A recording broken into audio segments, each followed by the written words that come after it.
Welcome to Conversations with Sarah. I'm your host, Sarah Reddan, therapeutic coach, creator of the Self-Care Club, and author of the Self-Care Journey books. Thank you for listening. Don't forget to like and subscribe to be notified of new episodes. And today, I am joined by Melanie Stevens from Melanie Stevens Healing and Guidance to have a conversation about Reiki.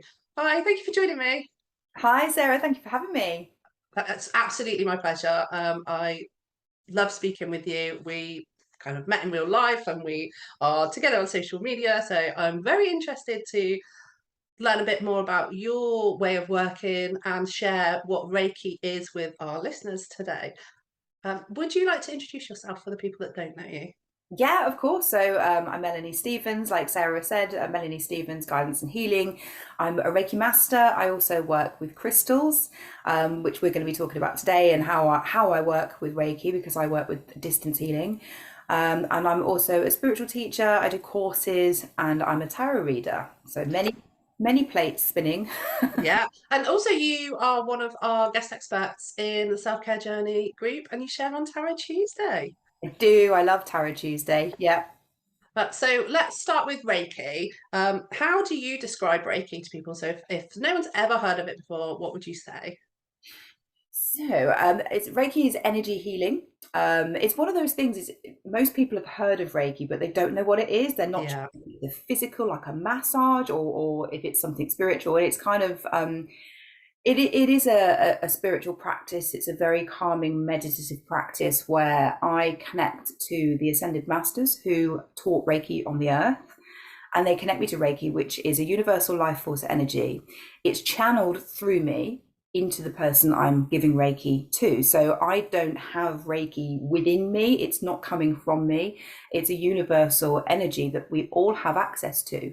The way we get access is to have training, and we receive something called an attunement, where another Reiki master will attune you to this energy so that you can bring it through. It typically comes through the hands Mm. and into the person that's receiving it. So it's an energy in itself that comes in to balance our physical energies. It balances our chakras, and it can bring everything back into alignment. So it's a great tool for people who are struggling with physical aches and pains and conditions, but also emotional healing and balancing. And that's really what I tend to use it more for, is for bringing people into balance emotionally. Mm. Sorry. I mean, I'm level 2. I'm currently working towards my master's. Actually, by the time this is out, I probably would have completed my master's. And Reiki is something that I've been interested in for over 20 years, but I've always had like a struggle with it. So I did my first attunement over 20 years ago. And it's one of those things like it's not tangible, is it? You can't, it's not very like evidence based, but there is evidence. So what kind of brought you into Reiki? What, like for you, I'm really interested in your journey into Reiki. Yeah, so I mean, I'd always heard of Reiki, and many years ago, I remember my husband was poorly, and I instinctively put my hands out on his body, and I didn't know what I was doing. I wasn't connected to Reiki back Mm. then. I just felt like I wanted to help, and it just felt like a natural thing to do. That was like a one-off, and I didn't look into Reiki at the time. I carried on just living my life. But I did find my spiritual path when I was 28, and I started learning about spiritual teachers like Eckhart Tolle and reading spiritual books and opening up. It wasn't until, when did I start learning? I think it was 4 years ago now, that when you just get like a nudge and you don't know where Mm. it's coming from, it's like somebody's just poked you and gone, Oi, you need to do that. And I just felt suddenly like, I'm going to learn Reiki. And I got really excited about it, and I just did it. I just went for it because I thought if I start learning it and I don't connect with it or I don't enjoy it, I'll just stop.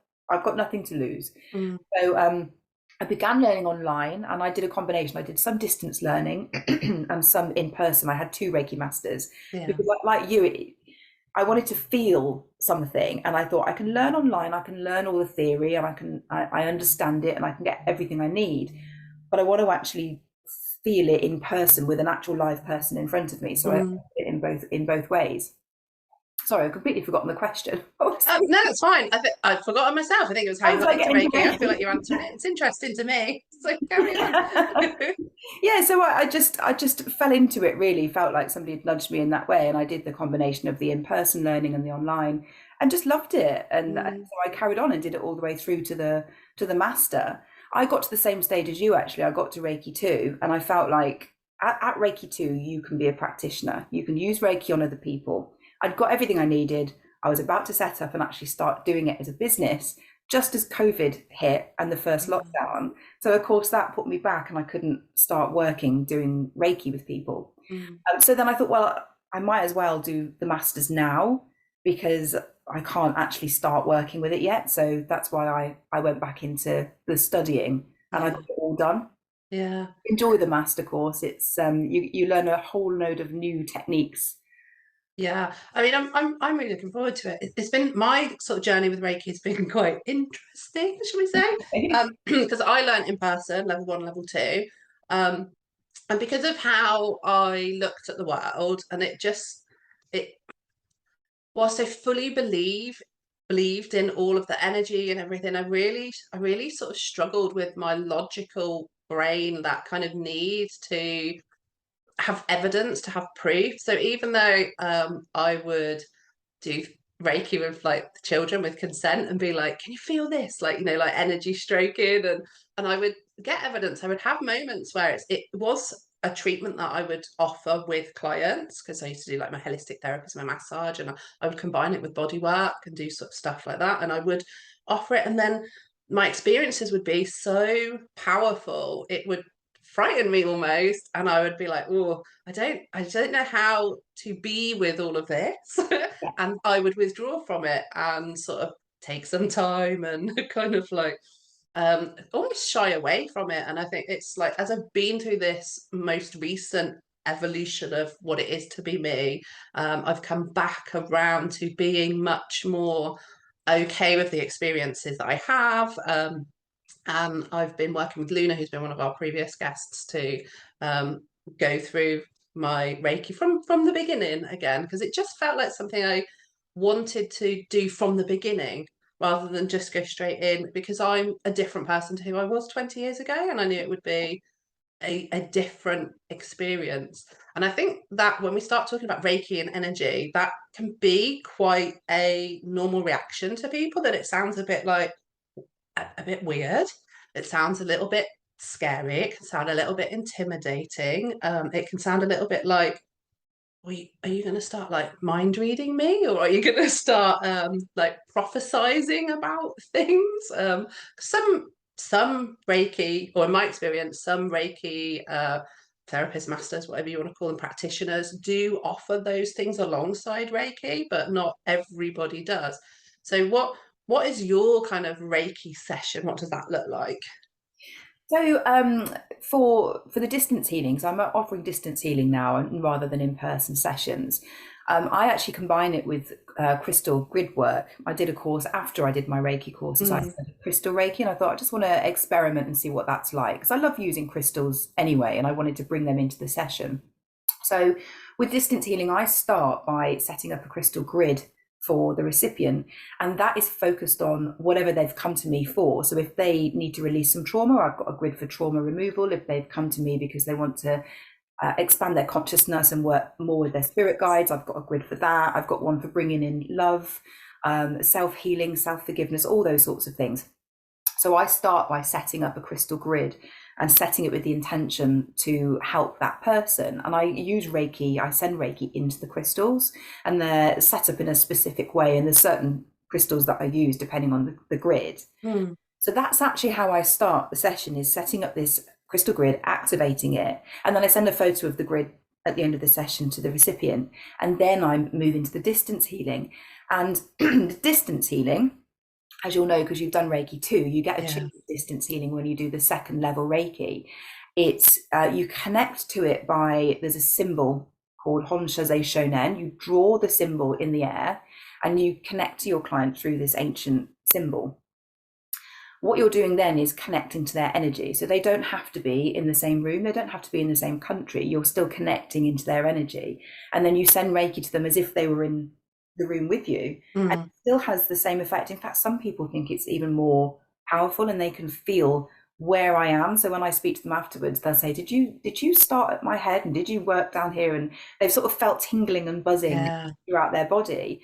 And we know we can connect to people energetically when they're not physically with us. And that's why you might randomly think of a person you haven't seen for 3 or 4 years, and then they randomly, she says, think of you at the same time, or one of you picks up the phone and says, oh, you've just popped into my head, and you realize you were both thinking about each other, because I believe that's one of you has thought about the other person, and the other person has felt somebody coming into their energy. Mm-hmm. And the more you do energy work, when someone's talking about you, when somebody's with you. And it's the same with people in spirit. When you've been joined in your energy by somebody, you can physically feel it. So that's how we connect to people, by distance. And then the session is exactly the same. I send Reiki to wherever it's needed. If they are having some sort of emotional trauma that might be affecting the heart chakra, I'll focus the energy there, although I will send it everywhere. And that's dependent on what they've come to me for. So we have a conversation before the session. What is it that I can help you with?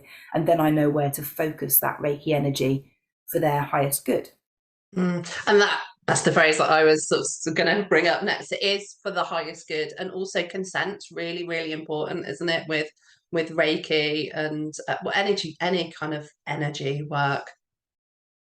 Yeah, 100%. So, much as it's a wonderful thing to be able to do energy healing, you do need to have the consent of the person that you're sending it to. They've got to be ready to receive it.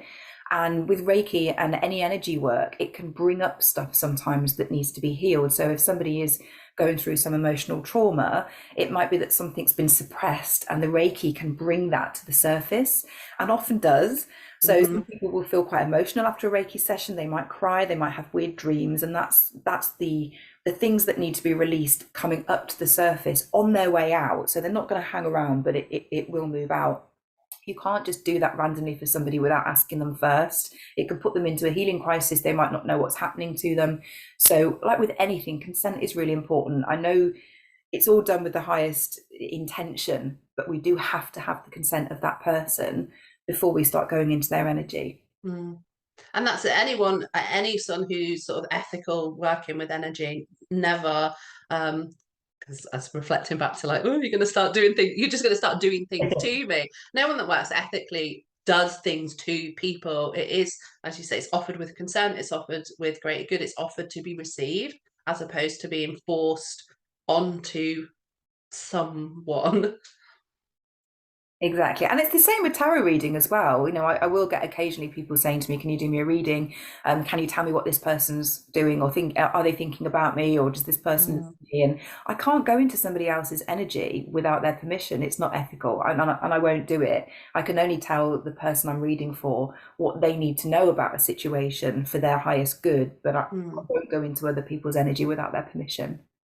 That's really important, actually. I never thought, I mean, obviously I just do things that way. I've never been asked that question. Never considered that somebody might even ask that question. So that's Yeah. quite useful for me to be aware of. It's the same principle, isn't it? It's just not, you need consent to go into somebody's energy. It's Yeah, not. completely. I mean, it's the same with anything else. With doing like the counselling work, you can't counsel somebody that's not in the session, or theorise about, or diagnose somebody that's not working. You're working with a person that's in front of you. You can't be working with other people outside of the space. But I'm going to try to bring myself back to Reiki. We're talking about Reiki today. And your tarot. So do you want to talk a little bit more about tarot and crystal, and sort of bring in what you want to share about that? Yeah, so I started tarot reading probably 3 years ago now. So I've not been reading that long compared to some tarot readers. You meet some who've been reading for like 30 years. But I absolutely loved it the minute I started learning. And I am a bit of a geek. I do like learning and studying. I love courses. I love books. I'm always Same. yeah. I think a lot of us who are in this sort of industry, if you like, we do like the learning side. I like to know. I like to know how things work. And so I learned traditional tarot. You don't have to. You can use the tarot intuitively and never pick up a book in your life. But I thought, no, I need to know. I get FOMO. I want to know, what am I missing? I need that knowledge. So that's how I learned initially. And then I learned how to use my intuition, because I don't want to get stuck in bringing my brain in too much, because then I'm just remembering the cards, turning them over and saying, well, that's what that means. You need to intuitively feel, but how does that connect to the person you're reading to, and how does it connect to the other cards, and what symbols are jumping out and what colors are jumping out. So I combine now. I read tarot traditionally and with intuition. And I would like to start teaching tarot. It is on the list. The list is huge, but it is on the list that I want to start teaching. I've started to do some courses, and I've done a course that's on my website for self-healing and releasing, and Mm, it's done through journaling and a meditation. And it incorporates something called the Sedona method, which is a way of releasing the things that aren't serving our highest good. mm, And then I've just done a course which I'm about to finish on crystals, and it's aimed at beginners, people who don't know anything about crystals, but how to use them. Again, just for that gentle self-healing. It's not a course that will qualify people to use crystals on others, because that comes mm, further down the line. It's how to use them yourself to bring you back into balance. There's so many wonderful therapies and tools out there, natural ones that can really help you to get back into alignment. And crystals are perfect for that, to just bring you back into that centered space. So, yeah, so yeah, I do my teaching as well, which I love. I love doing the yeah. courses. I think a lot of practitioners kind of come into these therapies as like starts as a self-healing tool, and then we realize just how powerful it is. And like I think Reiki for many is like is a gateway, isn't it? In and crystals also, because they're beautiful and they're nice to touch, and then you start to get all the healing benefit of it, and it just expands that mindset around what is possible and what we can do. And when you experience what on the surface was like a pretty stone that you're holding changes symptoms or issues that you're having, it's like, whoa, this is, hold on, I can use a pretty stone, or I can use an energy. It's, I don't even know where I'm going with this. Like I've got so like caught up in the whole like, yeah. So we start, I think, as practitioners with this self-healing, and it's the self-healing that when we've experienced how powerful that is, it's like, I need I need to learn how to use this and share with others so they can also self-heal. Because I'm strongly of the opinion that we all have that ability. We all hold our own ability to heal. Yeah. We don't necessarily need to always be looking outside of ourselves. Sometimes we need a little bit of guidance to tap into our own stuff, or to get connected with the limiting beliefs that are actually holding us back, or like to be able to you've got the trees behind you, be able to see like through all of the trees and actually see that bit of light that sort of says, yeah, this is it, I can step into it. But I think most of us, all of us have got that tool within that to self-heal. So I think that's a really beautiful place to start, kind of that sort of space of finding a little course or finding something that kind of connects you in with that self-healing concept. Yeah, absolutely, 100% agree. We've all got the ability. None of us have got something special that isn't available to everybody. But when you're starting out, it is useful to have somebody, go and have a Reiki session, see how it feels, have a crystal healing session. And if you feel better afterwards, you feel a bit lighter and brighter, and you've got a spring in your step, you know that something shifted. And Mm, that, I mean, that's actually what brought me to Reiki. I did actually have a couple of sessions with other people before I started learning it myself, and it was lovely. Um, so it's helpful to have a guide or a mentor. It's helpful to learn from somebody. But once you've got that, you can go on your own journey. And I think there's nothing better than empowering somebody to be able to heal themselves. Even if you just start small and gentle and just do this sort of introductory, or this is how you do this and this is how you do that, and to spark that interest in another person, and they then go on their own healing journey, is wonderful. And then mm, as we get to the stage where we're so happy with it, we want to share it with the world, like you say, we want to teach it, we want to share it. And that's the stage that many of us are at now. But it's come from self-healing. That's how we start. We heal ourselves first. We have to start with ourselves. You can't yeah. heal other people if you haven't been on that journey yourself. No, no, completely not. Because you then, I mean, we all have wounds, but your wounds need to be healed enough that you're not operating from that wounded space, because it's not healthy, and you bring in your own stuff, don't you, and potentially project that onto the client work that you're doing. I just had a question. So because I'm thinking about my own experience, has there ever been a time in your journey then that you've kind of questioned any of the Reiki, or is it like because of how you've journeyed that it's always felt completely aligned and completely like, yeah, I get this?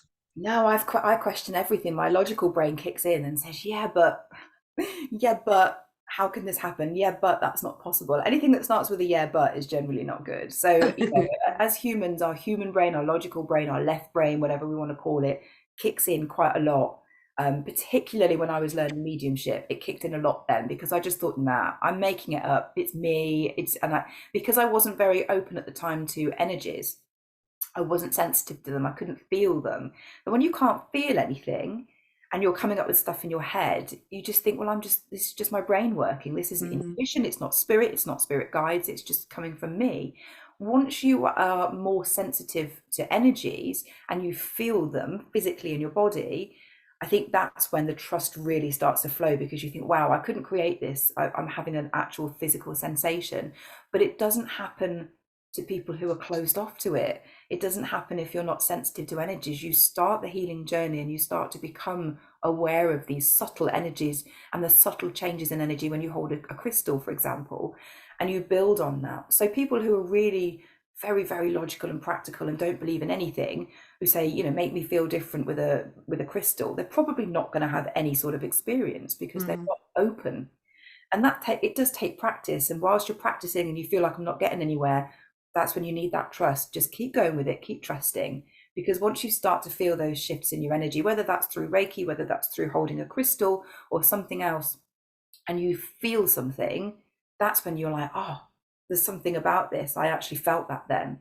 And then your life starts to flow better because you've shifted something out. But journaling is a really good way if your logical brain kicks in quite a lot. Write everything down, how you feel every day. Write down how you felt before a Reiki session or before you held a crystal. How did you feel during? How did you feel after? And you'll start to notice, as you keep doing that practice, these very subtle changes. It's not usually a big, massive shift. It's quite subtle.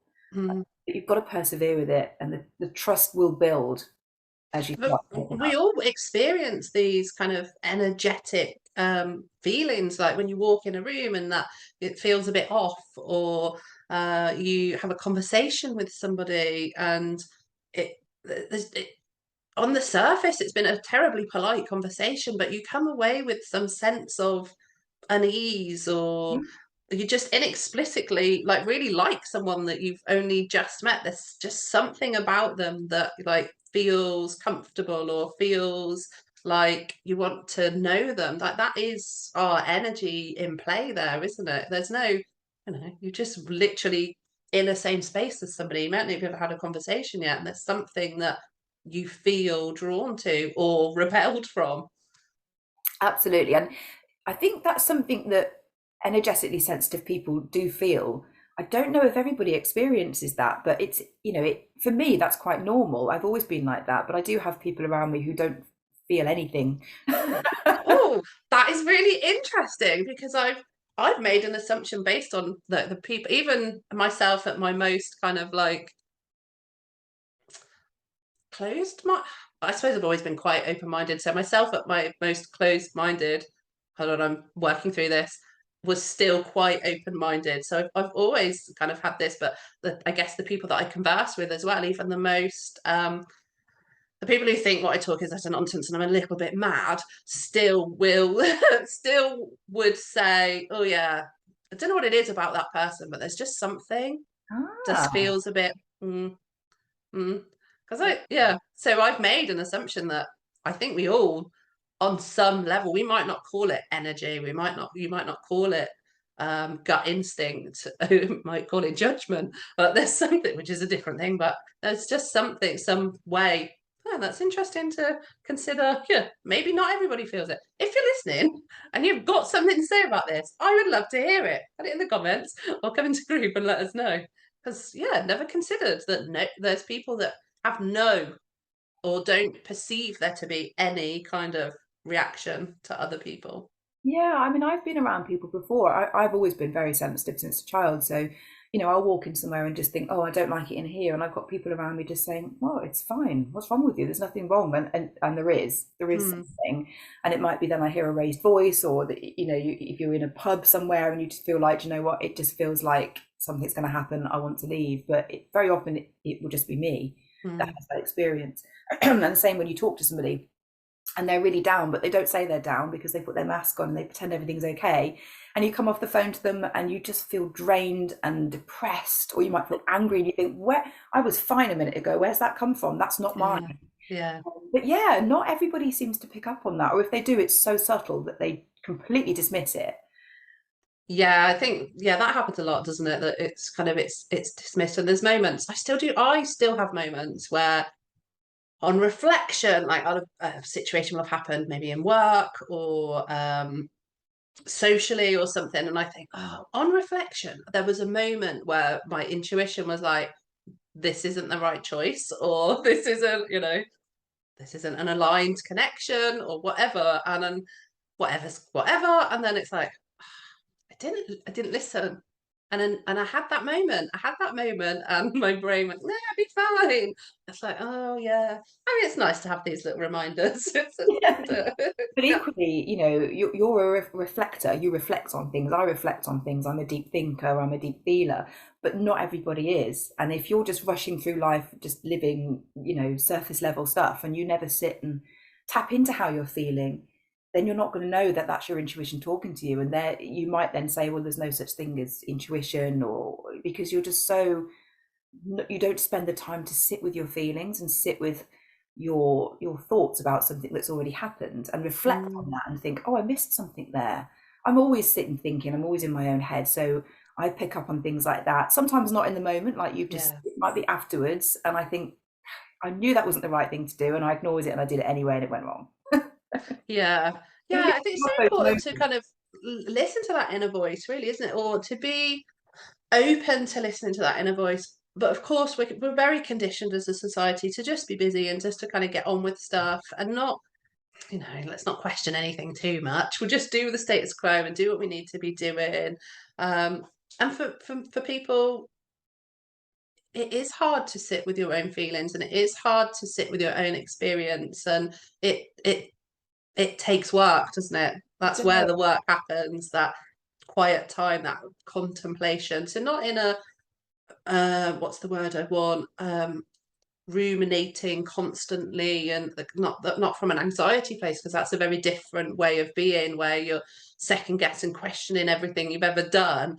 But sort of the word I use a lot is being curious around your experience, being kind to yourself about your experience, and being reflective, and kind of just taking time to breathe and notice what your actual experience is. I definitely know there's been times in my life where I've been in relationship that was not healthy for me.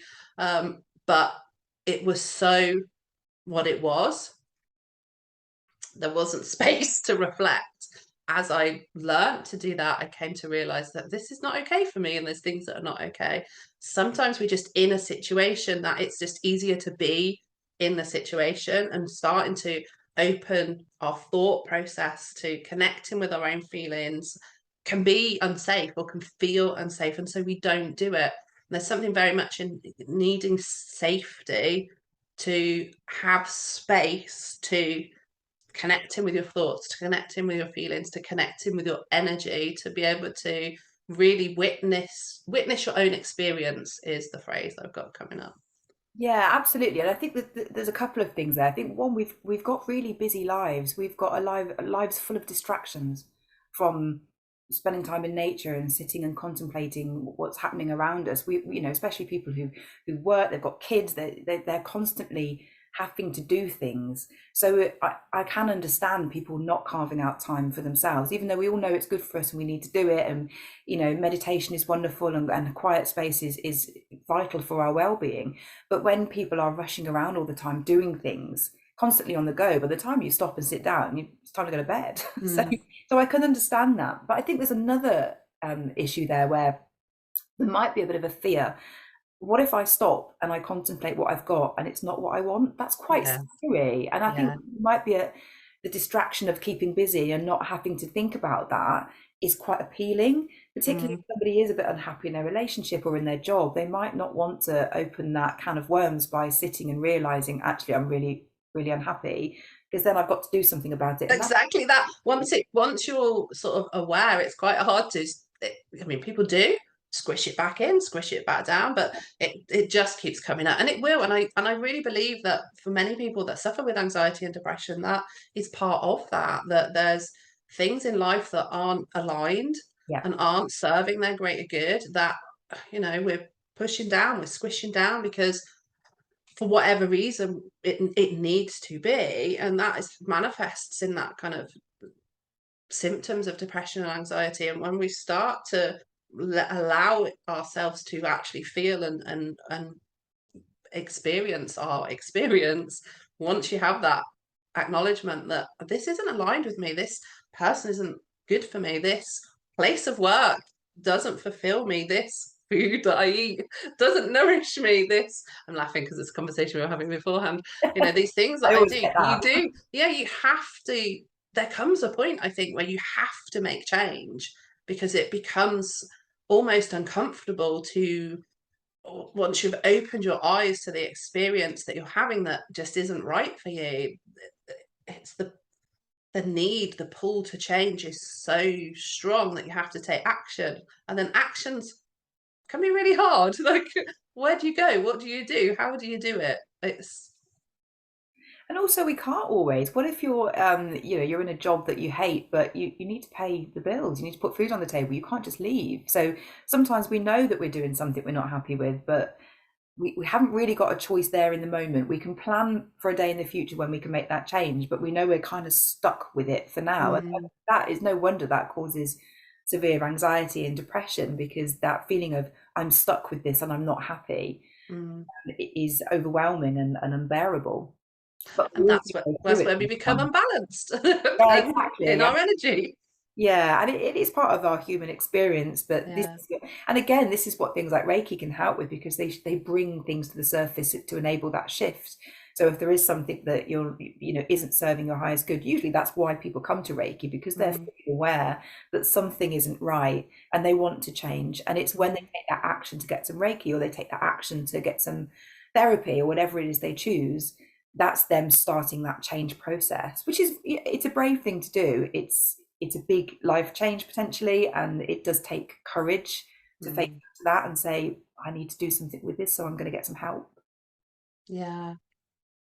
And like I say, it's sort of bringing it, it is a start, it's a step into the change, and it's bringing it up and making it more doable, because I think when you are in situations that feel impossible, it's very hard to know that there is possibility, to know that there is options, and to know where to start looking or what to start changing. Because it's those little small changes, isn't it? Those little small moments can build up to that big change. So even when, and I've been through some pretty impossible situations that I felt like I would never come out the other end, but yeah, I did. So I feel like, even if it all feels impossible, there usually is some light, there is a way of stepping through. And if Reiki, crystals, tarot, counseling, dancing, whatever is going to help you kind of raise up into that space of being able to be like, believe in yourself and be ready to make that change, it's so important and so powerful.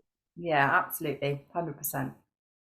I am not entirely sure how long we've been talking through it for. I know we've gone on a lovely meander around things that I have found terribly interesting, and I hope that the people that have listened have found interesting too. Have you covered everything that you wanted to share with me today?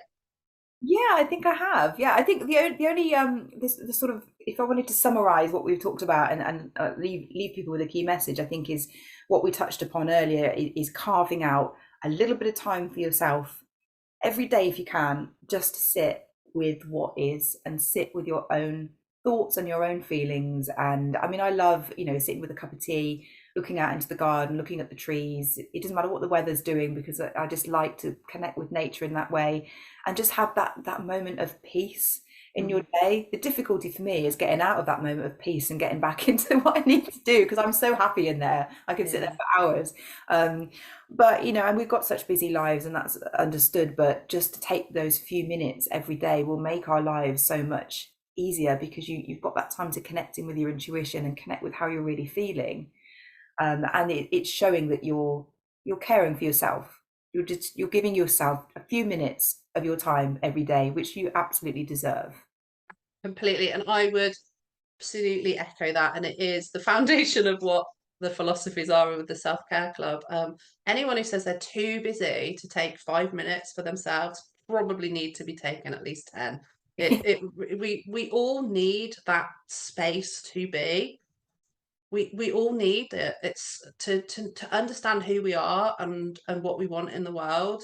We need to connect in with ourselves. So it's, yeah, absolutely take those moments. One of the things I share in my book is like doing mindfulness practice, like when you have a shower. Like most of us bathe daily, so there's ways of fitting things into your life as it is. It's not necessarily about adding in that extra stuff, because when you start, it can feel impossible. It's, you know, take those moments, even if it's 30 seconds, even if all you start with is 30 seconds, prioritize yourself, because you are worth that. You absolutely are worth gifting yourself time in your own life. Yeah, completely agree. And I love this with the shower, you know, you can imagine the water washing away all your stress and Yeah, ask the water, you know, connect with the element, take away all of my worries and stresses as you're showering, and just like you say, you're utilizing the time that you'd be using anyway. You're not mhm, actually then creating anything extra, but you're doing something a little bit different. yeah, I love it. Thank you so much for coming and sharing with me today. Well, thank you. It's been great. All your details will be in the show notes. Your course links will be in there too, and we will update as you add anything new and you send me new links. They'll be in there for people to check out and come and find you and connect with you and chat with you about Reiki and all of the beautiful treatments that you offer. Thank you so much for coming. Wonderful. Thank you, Sarah. Thank you for having me. Thank you. And thank you to those that have listened. I hope you've enjoyed today's episode. To find out more about me and my guests, you can find me on most social media platforms as SRTT Self-Care. But Facebook is where I spend most of my time, and I would love to connect with you. Until next time, as always, stay curious and be kind to yourself.